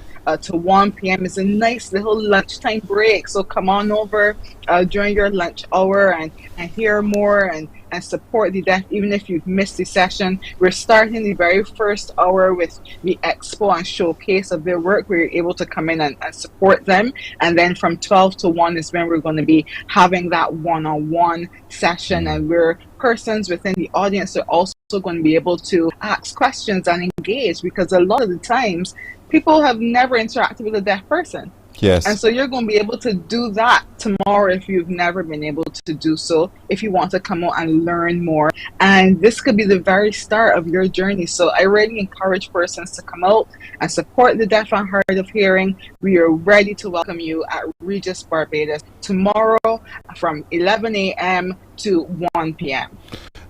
And you know, if you want to learn sign language as well, it's an opportunity for you to interact with those teachers of sign language who will be there as well. And you know, yes, we talk about the deaf and hard of hearing and sign language, but there's some people who are not necessarily deaf or hard of hearing, but just have a challenge with facility in language.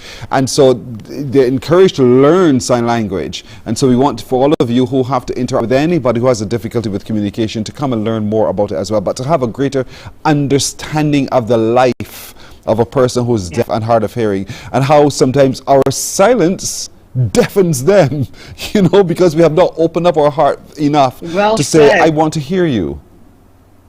Well said, Pearson, well said. And, you know, there's so many ways for us to engage and to communicate and connect, because that is the real purpose behind what we're doing here. And it's funny you mentioned, you know, other persons with varying challenges with communication. I have a friend who has a son with autism, and he came to me to help him start learning sign language, and that became a way for them to bond through using sign language. So there's so many different opportunities and avenues here for connecting with all different types of persons, and we're celebrating this. We're coming down to the home stretch on the month of the disabled. You know, we put out different events this month, and so we're going to really be closing off this month with a bang. And this is just going to be the start, Pearson, because we want more persons to, as you say, learn the language and you're going to be able to meet these individuals. And I think tomorrow a lot of people are going to leave extremely inspired and motivated to start learning sign language. I so agree with you indeed. You know, at school we're told to pick up French or Spanish. Now we're saying to everyone, as a society, we need to also pick up sign language as a method of communication as well, because they live and walk and work among us. And certainly as we're going to be engaging more and more with people who are deaf or hard of hearing, it is absolutely vital that we're able to communicate with them a whole lot better by understanding the ways in which they communicate too. And so to show that we understand, that we appreciate them, we should go beyond our own space now and learn with our heart, indeed, and learn sign language. I love it. Now again, this is happening tomorrow from 11 in the morning at Regis. And just so that I get it right, I've come from Bridgetown, I've come up Warrens, and I've come to the roundabout. I'm at the roundabout there, just outside of Costless. Guide me. Okay, so you've passed Warrens, you're coming up the hill, you've passed what was formerly Simpson Motors, you get to the next roundabout. Now when you get there, you're going to turn left. Right. When you turn left, you're going to see ahead of you Best of Barbados, but you're going to make that right turn. Don't turn into the first car park. The first car park is Rubis. Good morning to all those who work there. It's going to be the second car park. And that will be into the One Welch's building where Ernst & Young is as well. Gotcha. Regis is on the first floor. Got to. Now everyone is absolutely clear. So you see the big building right there by the roundabout, folks? That's the building into which we go. Regis is on the first floor, the second floor. Regis is on the first floor. On the first floor. When you make that right turn, it's the second building, though. I hope I'm not doing the standard Beijing. We got it covered. I hope they're good. we got it covered. I think, and the thing is, as you go there, someone will direct you, someone will meet you, someone will show you exactly where to go. But we want as many of you as possible to come have the conversations with the deaf and hard of hearing tomorrow. They need to hear you. You need to hear them as well, more importantly. So you'll be exposed tomorrow to all the services that they offer, all of the benefits they can bring once we embrace what they bring as well. But we also get a chance to have that conversation with them too about what else can we do as a society, as a people, as an individual, to embrace and to understand what it is to live the life of a deaf or hard of hearing person, so that when we see them, we don't scorn them, we don't shun them, but we embrace them. And certainly as organizations, people, and I think it's also important for human resource officers as well and managers to be there. I think it will be critical to see. It will be amazing. I'm very serious. It will be absolutely amazing because, you know, they're going to be able to hear firsthand about the types of experiences that the deaf have had in the working world. It has not been an easy journey at all. Tomorrow, Pearson, is going to be so much fun. It's going to be a lot of learning, and that's the perfect target market to come out. We're inviting everyone during your lunchtime hour, head across to Regis Barbados. It's going to be a life-changing experience. Being a part of the deaf and hard of hearing community has changed my life tremendously, and I really want to encourage persons to come out and have a new experience and be able to learn how you can get involved and really transform the lives of an entire community in Barbados. Well said, well put by the one and only Shay Greenwich. No one else could put it better than that. She's the founder of the Deaf Heart Project. It's a project that moves you to want to do and to learn more, to be all-encompassing, all-embracing of people who are deaf and hard of hearing. And there's so much more that we as a society can do, but bit by bit, step by step, minute by minute, day by day, we're making the change. And the more we make that change, the more beautiful the picture becomes, because now we become a whole lot more inclusive of those who are deaf and hard of hearing. And we did, and you know, I just want for you, Shay, to quickly explain to people why we say deaf and hard of hearing, so that they don't misunderstand and think I'm being harsh when I say it that way. Yes, I recently had an interview talking about the terminologies. You know, Pearson, in today's very sensitive world, everybody's trying to be as politically correct as possible. But I'm here to reassure you this morning, it is a-okay to say deaf, and it's okay to say hard of hearing. Some persons may feel that, you know, that was an old-time saying from our grandparents, and it was not, you know, something that was fondly looked upon, but there are varying degrees of hearing loss. Some person may be able to have hearing in one ear to a particular percentage degree, and then in the other ear, this particular ear, there's is limited hearing. So this is why we say hard of hearing, and it's politically correct, and it's okay. And deaf is also okay to say as well. Some persons may feel like, sometimes when I say it, they always look at me like, "Oh, are you sure you should have said it like that?" Yes, and yes. It's totally okay. This is how they identify themselves, because deafness is not about their inability to hear. Deafness is a culture. The culture also involves the language. There's so much more that's involved in this community and the way they see themselves.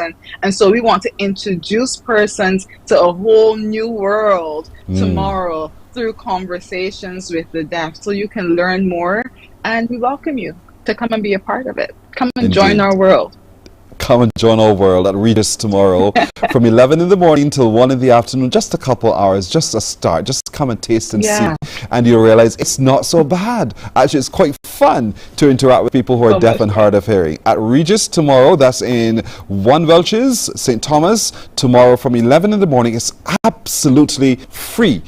Connecting with the deaf and the hearing world. That's what we're going to be doing tomorrow in our conversations with the deaf. A wonderful exchange indeed. Thank you so much, Shay Greenwich. I wish you all the best, you and your team, in pulling this together. Congratulations, and all the best with this execution tomorrow.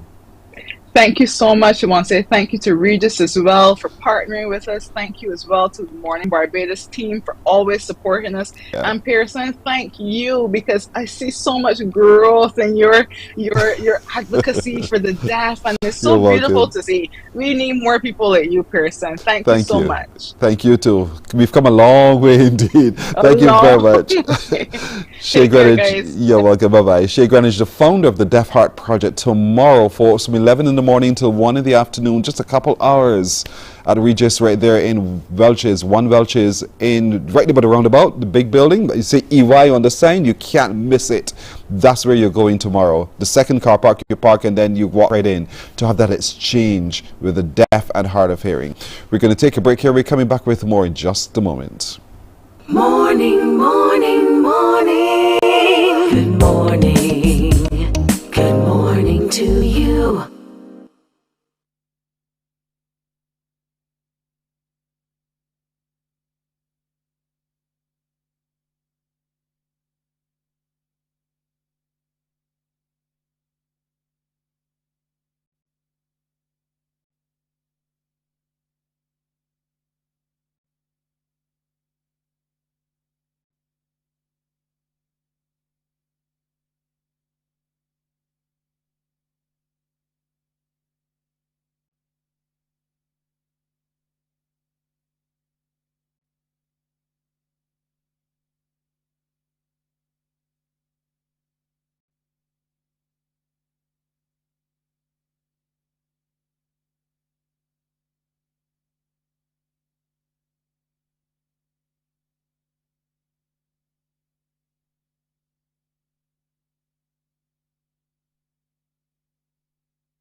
Morning, morning, morning. Good morning.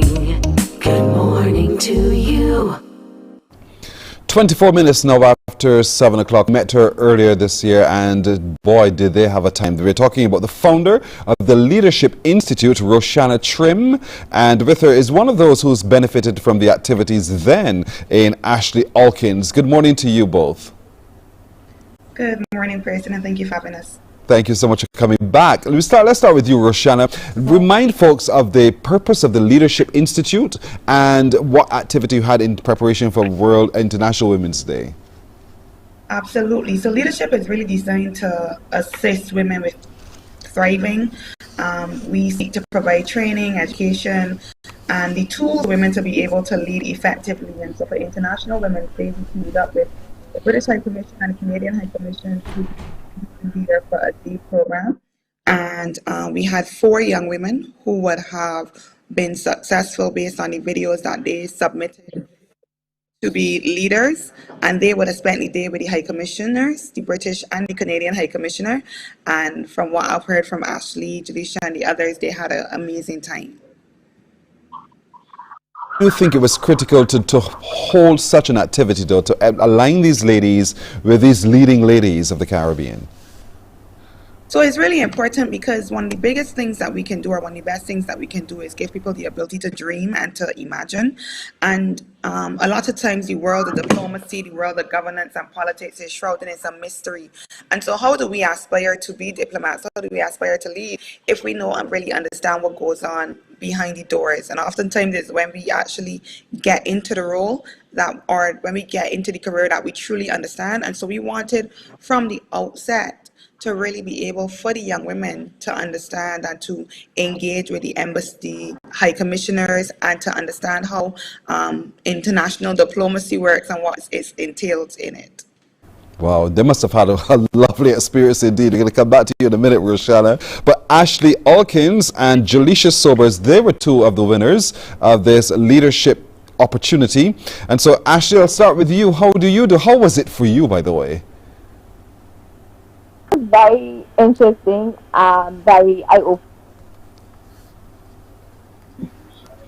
We seem to have a bit of a connection issue there with Ashley. So I'll come to you, Jalisha, then. Jalisha, how was it for you, and with which embassy were you paired? Jalisha?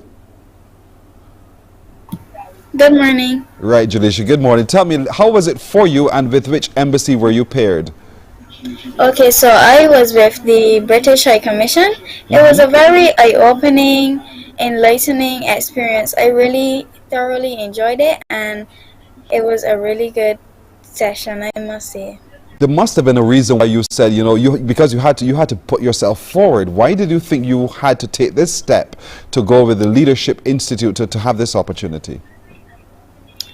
My thing is, I believe that my purpose is advocacy. I love advocating for topics and just things that persons would usually overlook or tend to not pay attention to.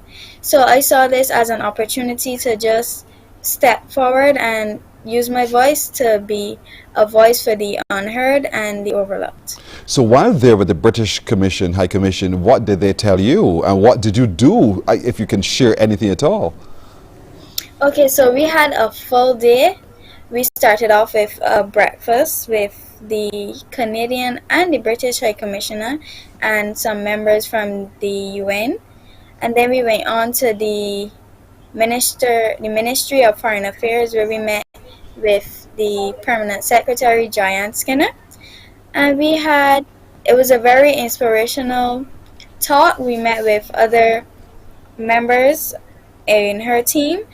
And I must say, after that, we went to, I think it was, we went back to the British High Commission office, where we had a deeper insight on what the roles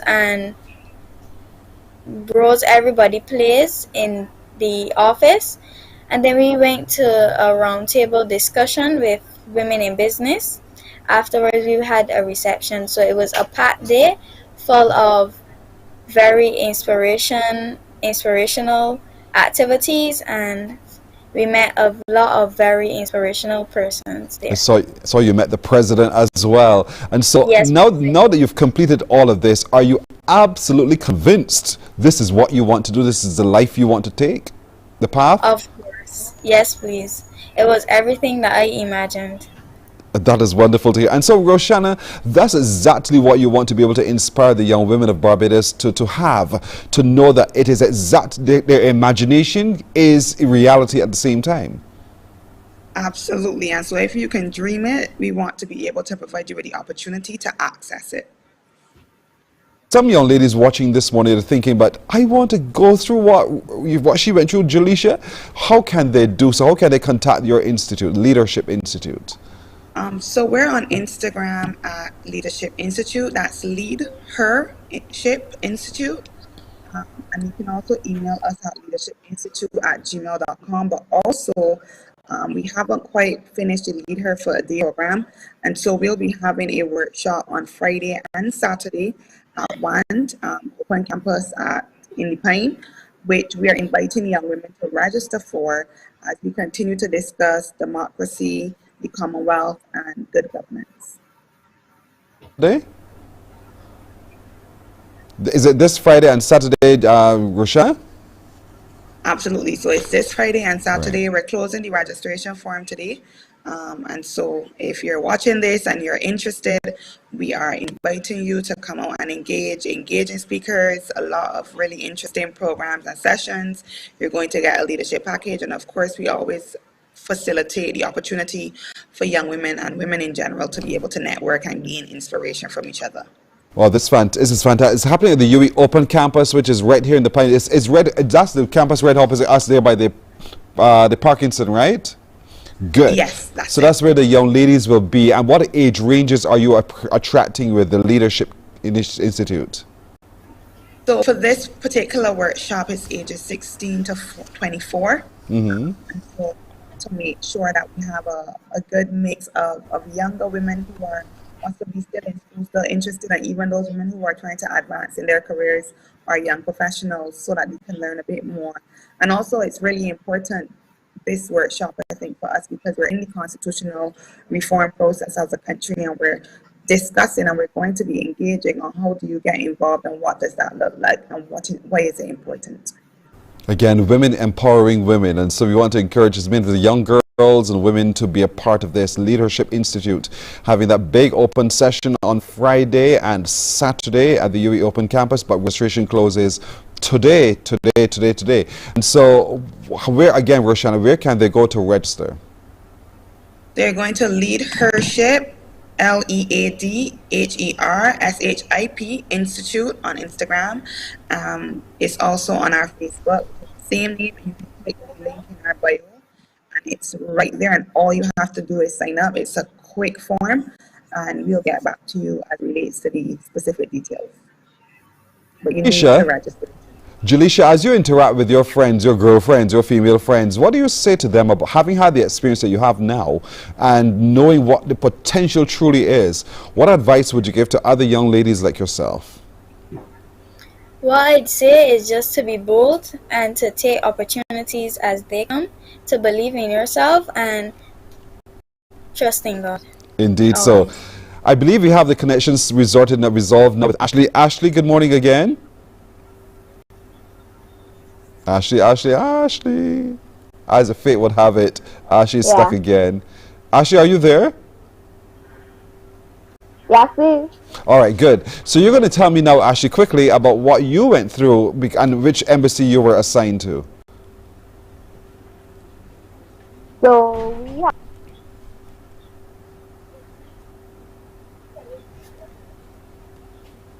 had to do Here we go again. Ashley, so sorry yours is sticking yet again. I would love at some point though to be able, if you can work this out, Roshana, for us to be able to talk to Ashley and to get her experience as well. But this Friday and Saturday at the UE Open Campus is where the big exchange will be, and we want to encourage as many young women as possible to register today, to go to the Leadership Institute on Instagram and Facebook. Click on the link, register, and get ready for Friday and Saturday's activity.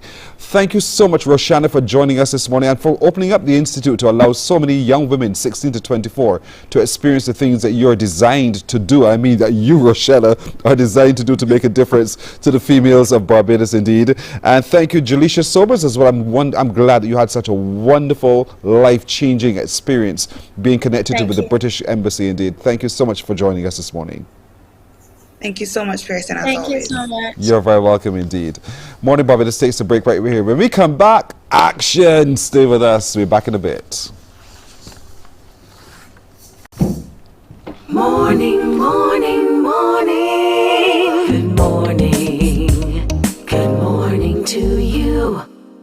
This Easter, CBC is having an Easter bonnet decorating competition where anybody, old or young, can participate. All you need is a bonnet or a hat for those who don't know, some glitter, some Easter eggs, some flowers, maybe even some chocolate. Take a photo of your finished product and send to morninbarbados@cbc.bb or WhatsApp 467-5465 from March the 27th to March the 31st. All entries will be shown on Mornin Barbados and posted to their social media page. The photo with the most likes can win $250. Oh yeah, and if you win, you can be featured on their TV morning talk show, Mornin Barbados. Sponsored by Superstyle Shoe Shop, keeping your steps in style. Skate Life Barbados. Hi, I am Jaheem Thomas, one of the team leaders of Project SOFT. Project SOFT is a very transformational program for youth who are now going into secondary school. It helps them with their team building, effective communication, decision making, and also raise awareness of drug use. For me, Project SOFT definitely impacted my life, especially as a team leader.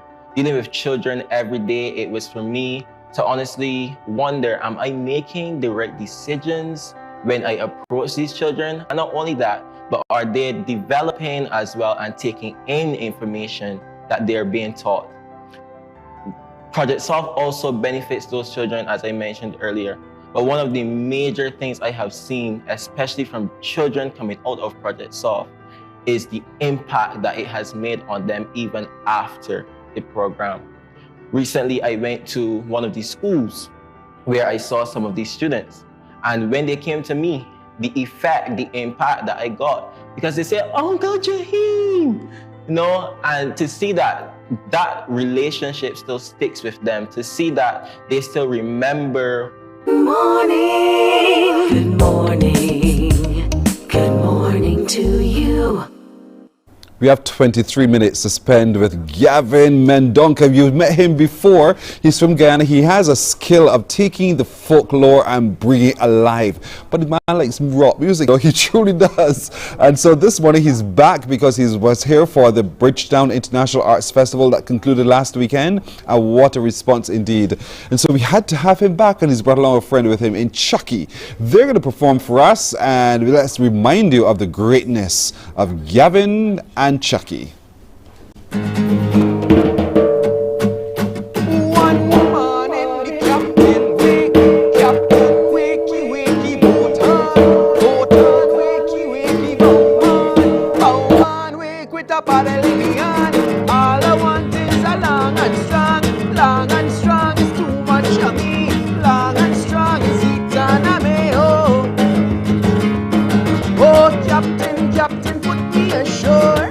I don't want to go anymore. Economy gon' frighten me. Economy gon' drown in me. Economy gon' me belly. Economy a too much of me, oh. Economy, oh. Economy, oh. Economy. Hey, Chucky!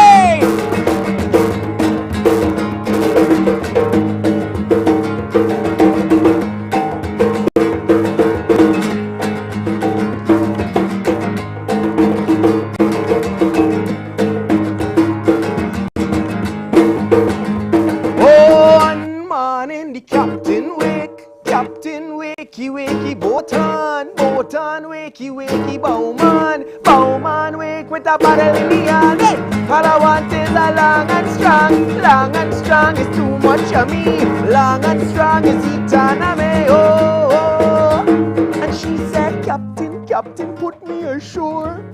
I don't want to go anymore. Economy gon' frighten me. Economy gon' drown in me. Economy gon' walk me belly. Economy a too much of me, oh. Economy, oh. Economy, oh. Economy, oh. Economy, oh.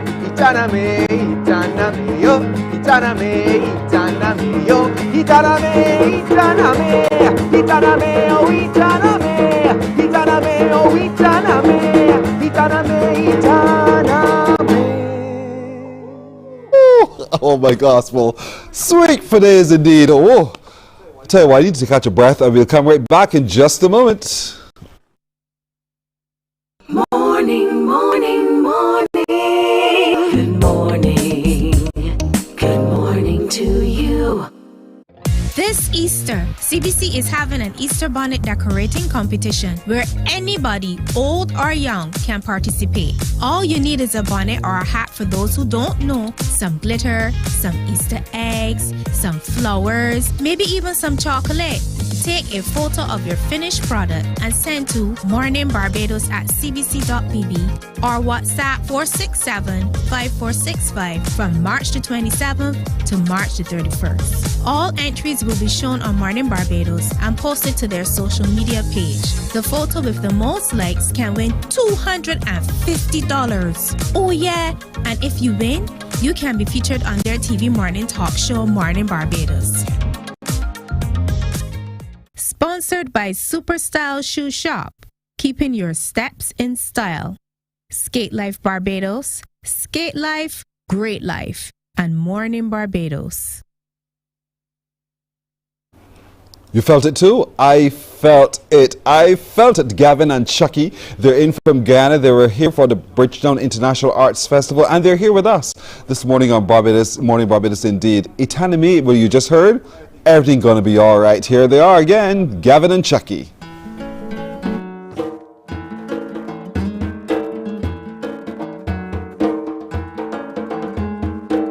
Wake up every morning with the sun in my face, stretching out and yawning. Just like the fowl cock on my neighbor, friends don't need to be bawling. Just take your sweet time and go through the day, no matter what morning. Always wake up with a big smile and say, everything's gonna be alright now. Everything's gonna be alright now. Everything is gonna be alright now. Everything is gonna be alright.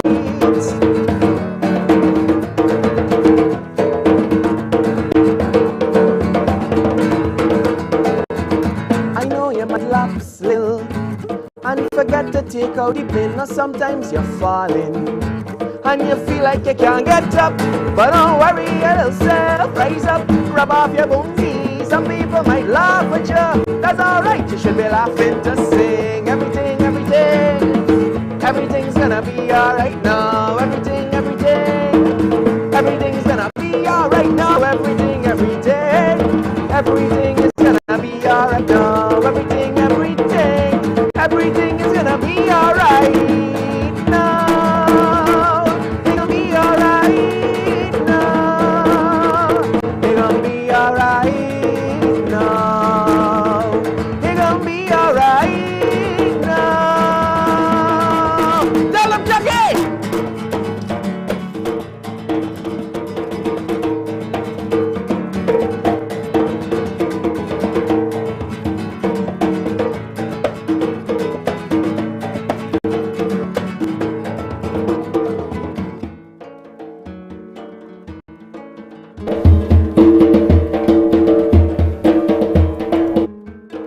Wake up every morning with the sun in my face, stretching out and yawning. Just like the fowl cock on my neighbor, friends don't need to be bawling.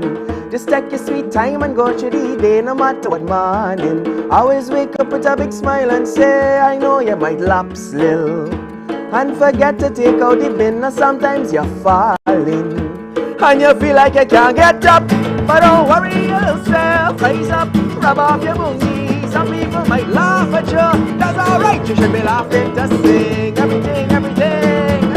Everything's gonna be alright now. Everything is gonna be alright now. It's gonna be alright now. It's gonna be alright now. It's gonna be alright now. Yeah.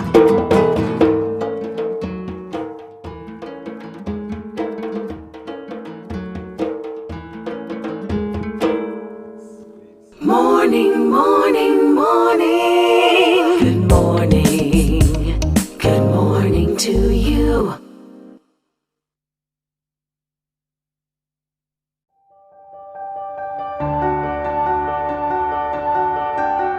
Hi, I am Jaheem Thomas, one of the team leaders of Project SOF.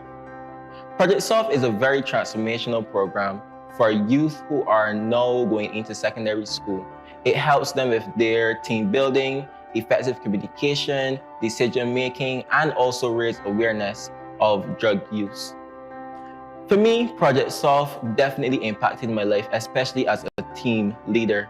Dealing with children every day, it was for me to honestly wonder, am I making the right decisions when I approach these children? And not only that, but are they developing as well and taking in information that they're being taught? Project Solve also benefits those children, as I mentioned earlier. But one of the major things I have seen, especially from children coming out of Project Solve, is the impact that it has made on them even after the program. Recently, I went to one of these schools where I saw some of these students. And when they came to me, the effect, the impact that I got, because they said, Uncle Jaheem, you know, and to see that relationship still sticks with them, to see that they still remember everything, because they were like, Uncle Jaheem, you come in and watch me, run. That is important. And I believe that it is in those moments that it really helped us not only sustain, but safeguard our future today. Morning, morning, good morning, good morning to you. Something told me that you were exactly as I was. Moving just now to those two performances from Gavin Mendonca and Chucky. They're in from Guyana. They are folklorists, really and truly, and they tell the story of a time in Guyana. It's me, and everything gonna be all right is just what we just heard. And so, Gavin, good morning to you. Good to see you again. Morning Barbados. Wow, Chucky, the man of the drums, indeed. I'm glad you brought along Chucky. A different dimension. Sure. Is it that you travel together all the time? This is actually our first international gig together. But we've been playing music for the last 8 years together. I could imagine rehearsals. Oh, yeah. It must be a job. Oh, for sure, yeah.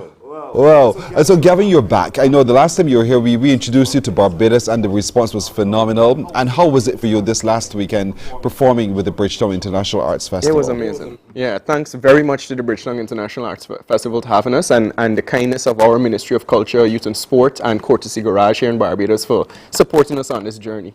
How important it is for you to have this journey, though, where you take your expression to the world? It is very important. You know, as young people and as cultural practitioners in modern day society, we think it's very important to remind ourselves constantly on the importance of identity and authenticity. So our main goal is to contribute to the preservation of Guyanese folk music and culture through song, which we've been able to do, I believe, successfully. So now to be able to bring it together outside of Guyana, around the Caribbean, that's our dreams, and around the world, this is the very first stepping stone on a very bright future. He tells me he doesn't talk a lot about Chucky talking, which is good. Chucky, how long have you now been beating the drum? I've played since about 30 years now. Yeah, since you were a little boy. All right, but your drum is a little different from the drum I'm accustomed to seeing. This is the Guyanese drum. PC pipe. Oh, that's interesting. This is pipe and this is drum set scale. And that gives it the sound. I tune it and I build it myself. Really? Yeah. Well, you're really into culture. Yeah. In a very big way. So, Chucky, Gavin, you teamed up with a really good guy here, Chucky, indeed. And so, while you were here, I'm told that you had the chance to meet one of our cultural icons, the most honorable Anthony Gabby Carter. What was that like? Well, we've known the Mighty Gabby for quite some time. We are part of something called the Rupununi Music and Arts Festival in Guyana. That's where we actually met for the first time in 2015, and it's in the Rupununi savannas of Guyana, far away from civilization as we know it, but just beautiful, pristine. And Mighty Gabby was there in 2015 and again in 2017. So we've actually had the pleasure and privilege of performing with the Mighty Gabby. Yeah. No, for us, that must have been quite a thrill. How was it? Yeah, we love him. And he's also quite good on the guitar as well. If we're watching our screens and we're seeing the picture of him playing his guitar, you doing yours. I was doing some research there because he was sharing all of his knowledge on the history of calypso music, and because as a folklorist, I'm really interested in not just Guyanese folk music but Caribbean folk music. So there was a wealth of knowledge to gain. So what did you learn having had that interaction with Gabby? You know, just from a writing perspective, writing techniques in calypso music, you know, the way it's kind of like a Caribbean version of jazz and the improvisations and the creativity involved. So again, it was just picking his brain to just learn, you know, as much as I could. Yeah. Well, I'm sure you learned a lot indeed. Jackie, what about you though? What kind of exposure have you had in terms of, did you teach yourself first of all to drum, or were you taught to drum? I grew up in a spiritual home, and I see my mother normally do spiritual work. I should normally booking musician. I grew up seeing playing, but nobody never teach me. Right. I teach myself.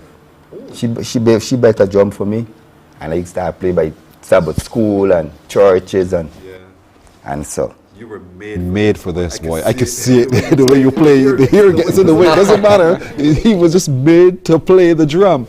And so beating the drum for you is a message. It's a message. Mm-hmm. It's a spiritual message to me and to all of us, of black people and nation. Yeah. I see it in your body as you move indeed. And so Gavin, together now and taking this into, you've created your own music. I mean, you've got your own recordings and everything as well. Being able to go into different spaces to perform, how easy or challenging has it been for you to be able to do so? Well, I've been able to do it solo for the past 4 years. I've represented Guyana on many cultural platforms: Dubai Expo, Beijing Expo, Ethno USA, Folk Alliance International in the US.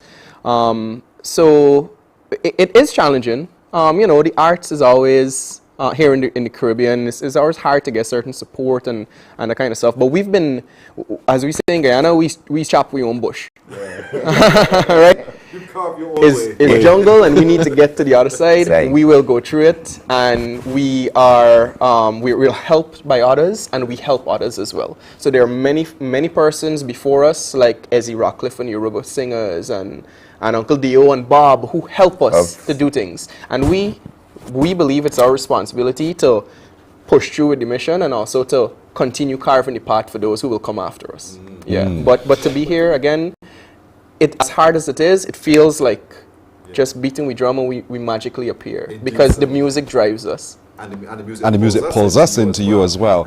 And so your thing is to capture the folklore of Guyana, to be able to tell in song those stories.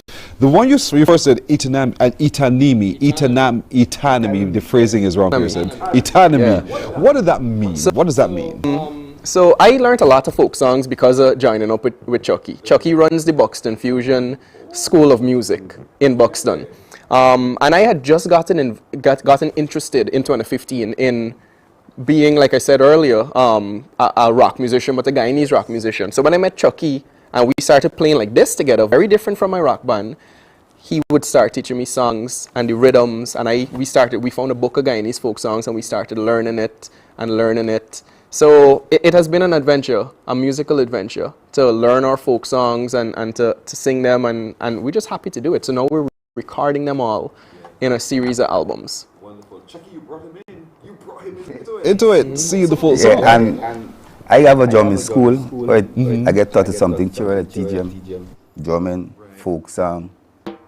I did come together meaning, build it more strong. Yes. Then Uncle Dio, and then he said, Bob, these two poets to bring it in close and get it more strong. Right. Have you ever thought, Chucky, of taking your skill and your teaching ability to other spaces in the Caribbean to teach them what you do? Yeah, because I will.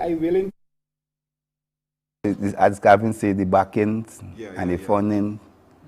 If any space we get, we're glad to do it. I'm telling you, because we do have lots of cultural groups here on the island who do drums as well, but I've never heard this one, the PVC pipe, which sounds really, really good. And so I think the opportunity should be given to you to be able to interact with them, to show them what you do, so we can learn from each other in the different ways that you communicate using the drum, because it's a channel of communication. Yeah. It truly It truly is a message. And so, Gavin, again, your albums, let's talk about it because I want people to get it and to get hold of your music. What are the albums and where can we get So you asked me what was Economy. So Economy is the first song on our first album together. It's a folk song. Guyana is called the land of many waters. It's an indigenous word meaning land of many waters. So Economy is about a song. Economy itself are these rapids in the jungles. And for these folks to get to work every day, they're miners, you know, they go hunting for gold. They need to traverse these rapids in their canoe. So the song is about it being very rough and, you know, but still having to do it. And that's the strength of our people. So we released our first album, Folk It Up, Volume 1, back in 2019. It's a collection of Guyanese folk songs. And then we continued last year. We released Folk It Up, Volume 2. Again, more folk songs. And then we started including originals, like Everything Gonna Be Alright is a song we wrote together during the pandemic. Yeah. And now, just in a couple of weeks, we were about to head into the Iwakrama rainforest to record Folk It Up Volume 3 live in the rainforest. Wow. So when people listen to... Right, so see, we're very passionate about who we are and what we do. So when people listen to this next album, they must feel as though they are in Guyana, in the rainforest, hearing the birds. And of course, thank you to Iwakrama for having us there. And we love Guyana, so we also want to promote Guyana, to promote the Rupununi. So you guys come to Guyana, come and visit Iwakrama, come and visit the Canopy Walkway, come and visit Rockview Lodge, come and visit Manari Ranch, come to the Rupununi and let Gavin and Chucky show you around. Yeah. I'm sold already. I am really sold. Come, we going to Guyana, we going indeed. And so the albums are available online. Can we? Yeah. If you go to creolerock.com, you'll find links to all of our previous releases, all our music videos during the pandemic. We took things under our own initiative and we created a series of live performances in remote locations around Guyana. Again, to do something. Yeah. And yeah, thanks to CBC for showing these videos around the Caribbean. For us, that's a huge milestone and accomplishment to have our work shown around the Caribbean. So CBC, thank you a lot for doing that. You're very welcome. I mean, Guyana has some iconic scenes indeed, you know, from the Kaitra Falls, so just the wetlands everywhere. And so we want people to really go on to, again, the website is rock.com. creolerock.com and get the music and come soon to Guyana. Gavin has been inviting all of you to really get into Guyana, to get in there to the spaces and get the true authentic feel of the Guyana cultural art form indeed. And so Chucky, you're excited about this new project, right? Yeah. And because somehow going into the forest, into the space, to hear the birds chirp and everything else, that must be really magic for you. It's a blowing, you know, it's a different experience altogether. Because it'll be live. We went there already, it'll be live this time, you know. It'll be more amazing. It's going to be sweet. Gavin, Mendonca, and Chucky in from Guyana. They're truly thrilling indeed. So don't forget, go to the website and get the music in there and support these gentlemen. And as soon as possible, get to Guyana and experience all that they've been talking about. Thank you, gentlemen. All the best indeed. Thanks for having us. You're welcome. We're going to take a break here. We're coming back in just a moment. Morning, morning, morning. Good morning. Good morning to you. Some ask, what makes Barbados so special? We at Mornin Barbados say it's you, our exceptional youth. You are talented, resilient, and inspirational. You are the epitome of the Barbadian spirit, testing the boundaries of your creativity. If you are an entrepreneur, artist, baker, designer, author, or have done anything you think should be highlighted, email us at morninbarbados@cbc.bb. Let us show the world our exceptional Bajan youth. Books open your heart, your mind, and your soul. They are educational, entertaining, inspiring, and motivating. Are you an author of a recent book you want to share? Then Mornin Barbados would love to feature your book in our The Next Chapter segment. Send us an email to morninbarbados@cbc.bb. That's morning without the G. Come and let us turn those pages together. Because you love English Premier League, MCTV has got it back. Now you can watch all the games of the English Premier League plus UEFA and NFL on MCTV. Current customers can upgrade to Max Pack Extra at just $23. Call MCTV today at 228-6288 to upgrade or come in and sign up for our new service. Football fans, let MCTV... All for joining us here again tomorrow, Gavin and Chucky.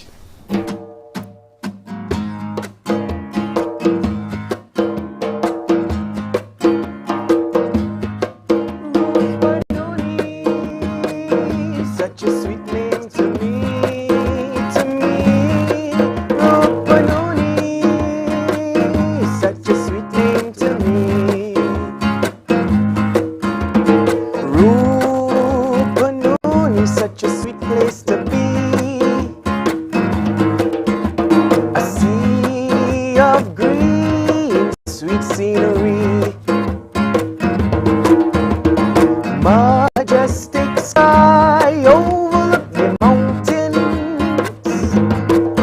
When it comes to being youthful, well, this is the fountain.